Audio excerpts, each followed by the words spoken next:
Então tá, boa noite a todos, sejam todos muito bem-vindos.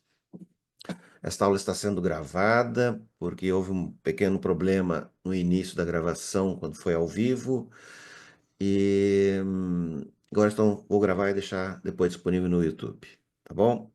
Então, o tema de hoje é sobre neuromodulação. O que é neuromodulação? Claro que muitos colegas que são alunos meus já sabem o que exatamente é neuromodulação, mas a ideia é poder informar pessoas que estão querendo conhecer sobre o tema, né, colegas médicos que queiram conhecer pelo tema. Então essa aula, ela dá um embasamento, né? Ela traz uma visão sobre o que é a neuromodulação e traz também uma ideia real sobre o que, né? O que pode ser feito em termos de tratamentos, em termos de como usar a técnica para que possamos, então, termos resultados, né? Resolutividade. Este é exatamente o objetivo. Então, vamos dar sequência à nossa aulinha. Bom, passando o próximo slide. Muito bem. O que é neuromodulação? Neuromodulação é modular o córtex, o nosso córtex cerebral. É isso que fazemos. É uma técnica, então, onde a gente consegue alterar neuroplasticamente os registros, né? Como está funcionando, como está adaptado o nosso córtex. As redes neurais que já estão adaptadas com determinados estímulos que recebem, a gente pode, dando estímulo terapêutico, também alterar esta e também gerar neuroplasticidade. Então, a grande pergunta é justamente essa, né? Modular córtex. Para que modular o córtex e como modular o córtex? Então, esta é a grande pergunta que nós vamos responder.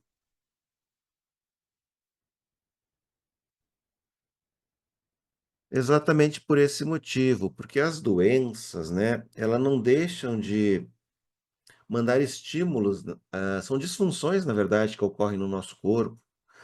E estas regiões, estando disfuncionadas, elas estão constantemente gerando estímulos. E esse estímulo chega até o córtex.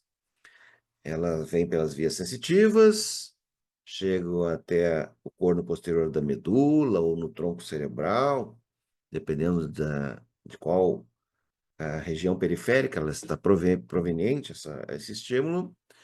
E ao chegar na medula, por exemplo, cruza, né?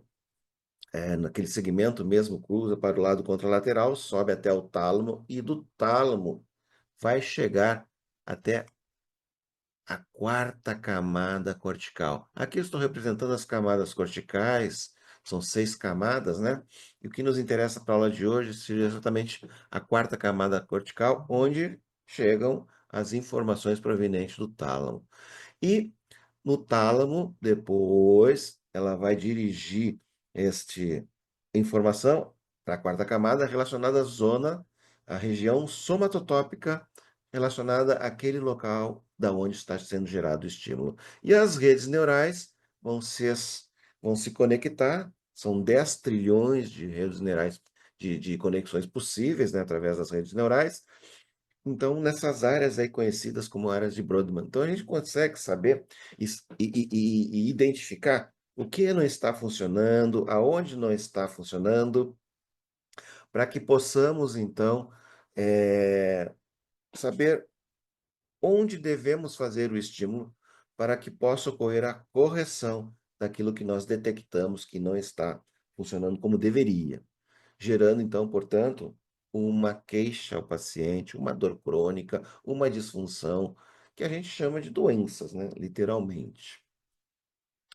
Então, todo o que vem da periferia, né, todos esses estímulos que provêm da periferia, elas vão chegar no córtex, nessas camadas cerebrais. E o nosso córtex vai atender esta demanda de estímulos que vem da periferia. Ou seja, se você recebe estímulos no sentido de criar ou melhorar ou aprender uma habilidade, por exemplo, usando estímulos aí da visão, da audição e dos movimentos, onde se você vai aprender a tocar um instrumento musical, você vai ter que olhar, vai ter que ouvir, vai ter que dedilhar, né, se for um violão, por exemplo. E quanto mais você praticar, mais treinar, melhor você vai ficando. Portanto, você vai gerando uma neuroplasticidade nas redes neurais, nesses 10 trilhões de conexões que existem, porque cada neurônio pode fazer 10.000 conexões e são 86 milhões de neurônios, bilhões de neurônios. Então, imagina 86 milhões vezes 10 milhões dá 10 trilhões de possíveis conexões. Então, esta é a grande rede neural. Portanto, quando você recebe um estímulo, quando o córtex percebe um estímulo, ele vai identificar, ele vai eh, corrigir, ele vai levar a adaptações, então ele atenderá a esta demanda de estímulos que recebe. Então, se é estímulo para aprender uma habilidade, bom, você quanto mais treinar, você vai aprendendo cognitivamente falando, você vai gerando uma neuroplasticidade adaptativa. Você está adaptando o cérebro para poder funcionar melhor para algo que você está treinando ali, buscando aprender, buscando ficar cada vez melhor. Isso, então, a gente chama de neuroplasticidade adaptativa. Só que, como o cérebro recebe estímulos, né, da periferia, não cabe a ele julgar o estímulo que está recebendo. Ele simplesmente, se está recebendo estímulo, ele vai transformando aquela região onde o estímulo vem do tálamo e aquela região, por estar recebendo estímulo, vai se transformando, se moldando de acordo com o estímulo que recebe. Portanto, se tiver alguma coisa, algum local, assim, por exemplo, no membro inferior, né, do paciente, membro inferior esquerdo do paciente, agora uma disfunção, um entorse tornozelo que se prolongou, ficou instabilidade ali dos ligamentos, né? Então, as compensações musculares em função desse entorse, dessa instabilidade dos ligamentos, vão gerar a longo prazo estímulos, só que agora não mais funcionando como deveria, mas de uma disfunção, de compensações musculares, de adaptações nessa região. E esses estímulos chegam ao córtex, e como o córtex recebe estímulos agora de disfunções, ele vai se adaptando novamente. Então, vai gerar essa disfunção agora uma neuroplasticidade, só que mal adaptativa, não é funcional, não é a melhor, a perfeita, agora é sob uma disfunção. Pode ter sido um trauma, pode ter sido um tornozelo, pode ter sido algo que não está funcionando bem e pelo fato de sempre estar gerando estímulo, de sempre estar chegando estímulo no córtex, em determinada área do córtex, o que que acontece nessa região? Se transforma, neuroplasticamente falando, se adapta. Mas chamamos de mal adaptativa porque esses estímulos provêm de disfunção. E adaptativa, quando o estímulo vem para um aprendizado, uma adaptação, para você ficar melhor ainda. Então, enquanto que os estímulos das disfunções levam o cérebro, o córtex e o corpo para uma hipofunção, os estímulos de aprendizado vai levar você para ficar melhor do que era antes. Então, são duas coisas que acontecem em função desta propriedade do córtex de poder se modificar mediante os estímulos que recebe. Lógico, pode haver também uma lesão, aí ele vai se adaptar em função da lesão. Mas eu estou falando aqui estímulos que vêm da periferia, portanto, pode ser estímulos para adaptações, como uma melhora de uma habilidade, ou aprender uma habilidade, ou estímulos de disfunções. Então, o córtex ele vai responder a essa demanda do estímulo a qual ele está recebendo. Então, essas redes neurais, como eu citei antes, né, que Aqui nós estamos mostrando as camadas das células cerebrais, são 6 camadas aqui, onde a quarta camada é onde recebe o estímulo do tálamo, né. Essas redes neurais com 10 trilhões de conexões começam a receber um estímulo de uma disfunção e toda ela começa a se moldar em função de uma hipofunção. Então, a longo prazo, o que vai acontecer? Nós vamos ficar menos funcionais. O corpo vai ficando cada vez menos funcional, podendo gerar, com o tempo, dor crônica. Então, tudo começa através de disfunção e a dor crônica vai aparecer depois de um tempo considerável, que pode ser até anos. Dependendo do que a disfunção que gerou, se for um trauma, aí é imediato. Mas se for algum entorse, um pé plano, um pé cavo, que vai levando as compensações musculares, pode levar 30, 20, 50, 40, 60 anos para aparecer. E vai aparecer através de uma dor crônica normalmente. Então, essa neuroplasticidade mal adaptativa, esta hipofunção, esta o corpo ficando cada vez menos funcional, como está aqui, essa disfunção levando a uma dor crônica, pode vir com um nome, esse processo. Pode vir com o nome de uma fibromialgia, essa disfunção, esse corpo ficando cada vez mais hipofuncionante. Pode vir sob o nome de síndrome do túnel do carpo, por exemplo, ou chegando ao córtex, esses estímulos através de uma gastrite, ou até de uma dificuldade respiratória, como asma. Então, são apenas exemplos do que as disfunções, do que o corpo cada vez menos funcional, de acordo com uma disfunção que em algum momento, em algum local do corpo surgiu, depois de um certo tempo, pode aparecer com um nome de fibromialgia, síndrome do carpo, asma, gastrite, ou ainda lesões no manguito rotador, pode aparecer como zumbido, pode aparecer como dor lombar, pode aparecer como uma síndrome da dor complexa regional.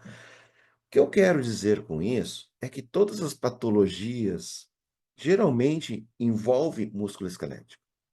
E todas elas, ao longo do tempo, pode entrar em disfunção, essas regiões, essas transmissões de força que ocorrem no corpo, e levar a inúmeras patologias.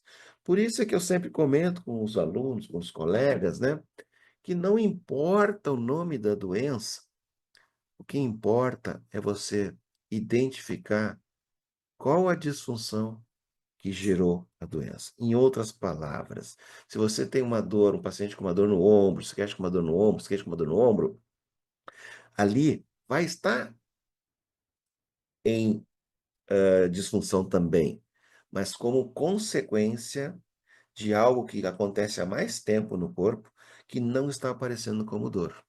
Que levou a compensações musculares, fez com que a escápula saísse da sua posição mais funcional, fazendo que os músculos do manguito começassem a trabalhar com mais gasto energético e, portanto, se lesionando. E aí eles aparecendo com dor crônica, mas a disfunção original está longe desse local. E fibromialgia da mesma forma, asma é da mesma forma, todo esse processo é tudo da mesma forma. A asma envolve o músculo diafragma, envolve o músculo psoas, envolve o músculo dos escalenos, envolve o músculo do transverso abdominais, por exemplo, né? Gastrite envolve diafragma também, síndrome do túnel do carpo envolve os músculos da musculatura abdominal, olha bem, lá no síndrome do túnel do carpo envolve o músculo do membro inferior que pode estar relacionado e levar a essas doenças.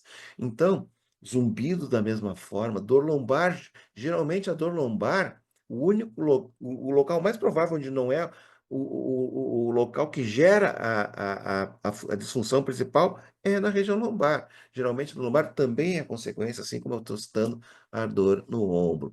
E pode vir com outros nomes também, essas disfunções.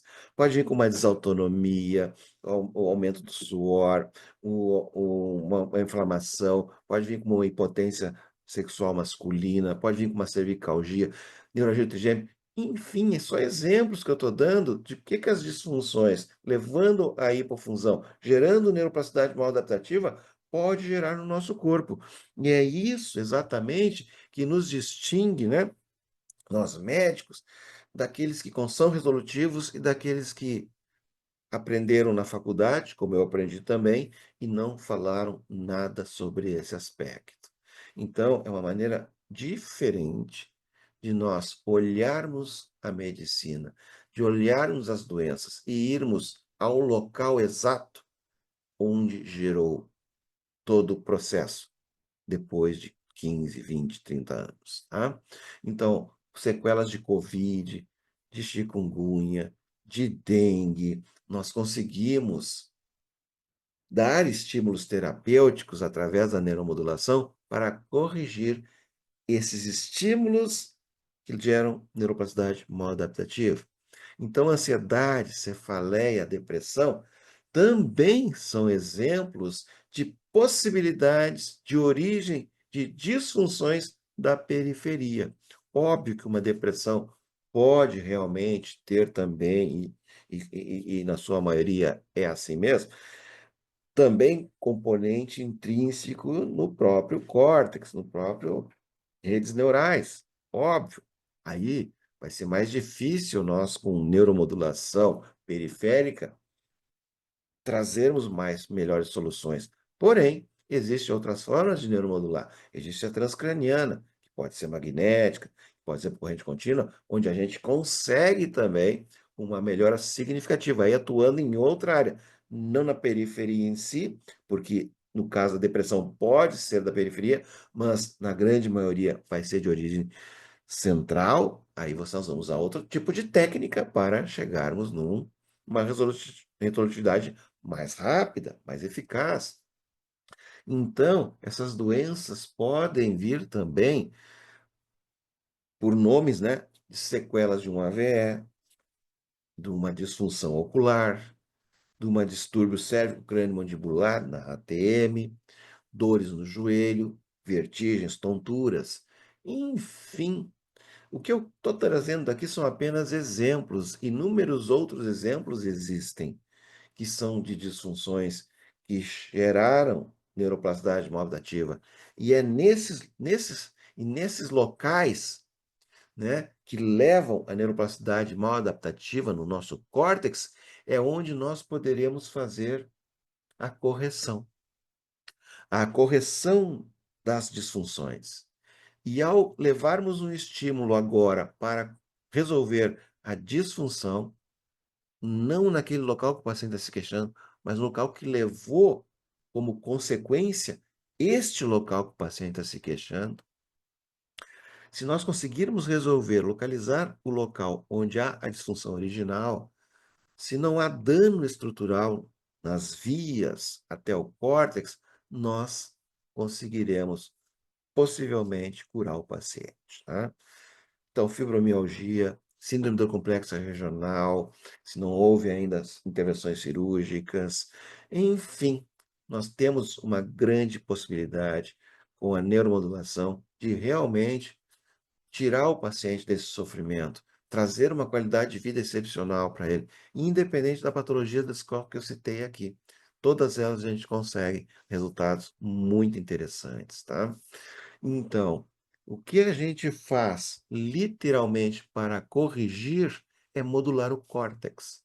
Mas modular o córtex identificando a disfunção que gerou todo o processo, ou as disfunções que geraram todo o processo, que geraram como consequência a dor crônica, que levaram o corpo para ficar cada vez mais hipofuncional. E tudo isso vai ser através de estímulos terapêuticos, onde nós poderemos fazer as correções dessas disfunções pela periferia. E quando for caso de disfunções não na periferia e do córtex, literalmente do córtex, aí nós temos as técnicas de neuromodulação transcraniana, por exemplo, a magnética e a TDCS, por exemplo, tá? Então, como a maioria dos casos, através da periferia, a gente consegue acesso a trazer o estímulo neuromodulatório para o córtex, Esta é a maior possibilidade que temos de resolutividade, literalmente. Então, esses estímulos terapêuticos através da neuromodulação periférica pode induzir, né, você repetindo esse estímulo, você tirando a dor do paciente, você corrigindo essa disfunção que levou a isso como consequência, você vai induzir de novo, só que agora uma neuroplasticidade adaptativa, e não uma neuroplasticidade de uma disfunção que seria a maladaptativa. Então você vai estar corrigindo a disfunção, deixando funcional aquela região, portanto, no córtex tudo vai mudar de novo. Todas aquelas redes neurais, todas as 10 trilhões de conexões vão começar a se modular, vão começar a modificar, saindo de uma mal adaptação, porque recebi estímulos de disfunções, para agora um estímulo corretivo daquela disfunção, portanto, gerando uma nova neuroplasticidade, fazendo uma correção, trazendo o corpo, trazendo o córtex para a funcionalidade novamente. Então você está trazendo o paciente para a sua vida, entre aspas, normal, antes da disfunção. Portanto, né, aqui um exemplo apenas de um tratamento com neuromodulação periférica, aqui eu estou tratando justamente, coloquei uma agulha entre o esternocleidomastoide e o levantador da escápula, e sobre o levantador da escápula passa o nervo acessório. Então eu estou fazendo tratamento aqui, pode ser para várias coisas nesse aspecto, nesse contexto aqui de tratamento. Pode ser por uma estabilização do ombro, pode ser por uma dor cervical, pode ser por uma correção da ATM, pode ser por uma correção da ansiedade, pode ser, enfim, propriocepção. Inúmeras patologias nós conseguimos através da modulação desse local. O que nós precisamos identificar é qual é o contexto, qual é a disfunção, para a gente selecionar quais os músculos iremos neuromodular. Podemos estar tirando aqui com esse tratamento uma cefaleia, por exemplo, ou uma dor no membro superior, enfim, ou até uma dor lombar. Então, é esse o contexto da neuromodulação. Neuromodulação justamente é isso, é modular o córtex.